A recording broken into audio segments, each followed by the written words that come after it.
Баршаңызға қайырлы күн, менің арнама қош келдіңіздер. Бүгінгі видеода квашеный капуста жасайтын боламыз. Капустаны тұздаймыз. Мен осындай үлкен бір капуста алдым. Менің капустам 2 килограммдай шығады. Тағы да бір сәбіз, азырақ лавровый лист пен қарабұрыш қажет болады. Біз капустамызды жақсылап жуып алдық.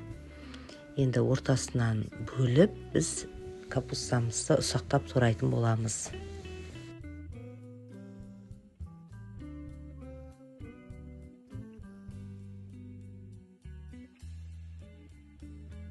Осылай мінекей ұсақтап турап аламыз пышағымыздың көмегімен. Және де арнайы осындай капуста кесетін пышағы болады. Сол пышақпен де осылай ұсақтап турасаңыздар болады. Біздің капусталарымызды осылай турап алдық. Қатты майдалап тастамаймыз.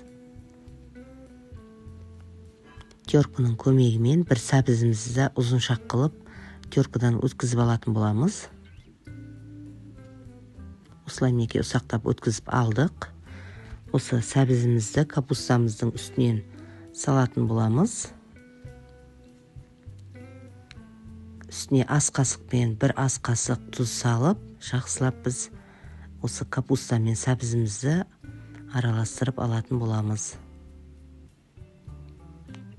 Қатты мыжымаймыз, осылай біркелкі қылып араластырып.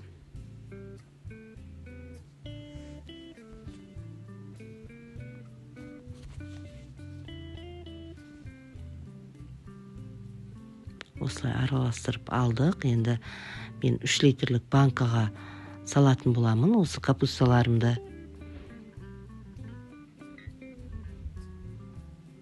3 литрлік банкымызға тығыздап осылай салып алатын боламыз. Жартысын салып болғаннан соң кішкене банкадағы капустамызды нығыздап басатын боламыз. Және де үстінен түйіршіктелген қара бұрышпен лавр жапырағын салатын боламыз.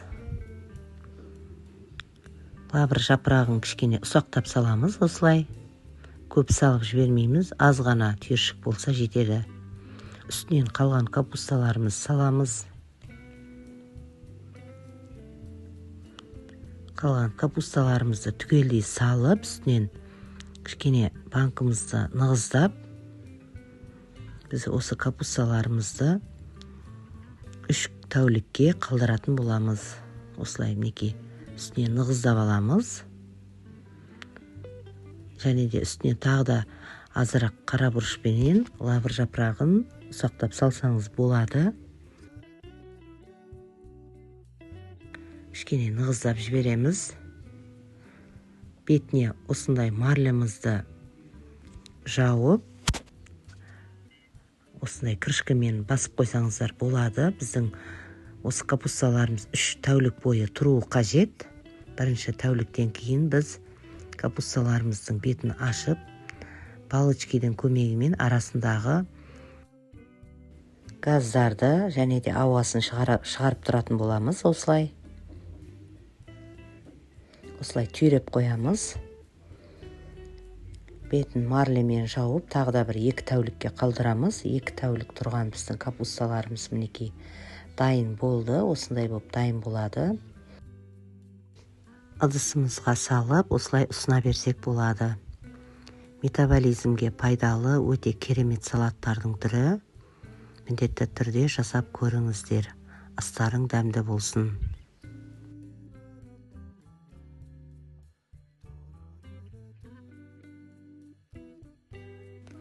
Мені қолдап, лайк басып, пікір қалдыруды ұмытпаңыздар.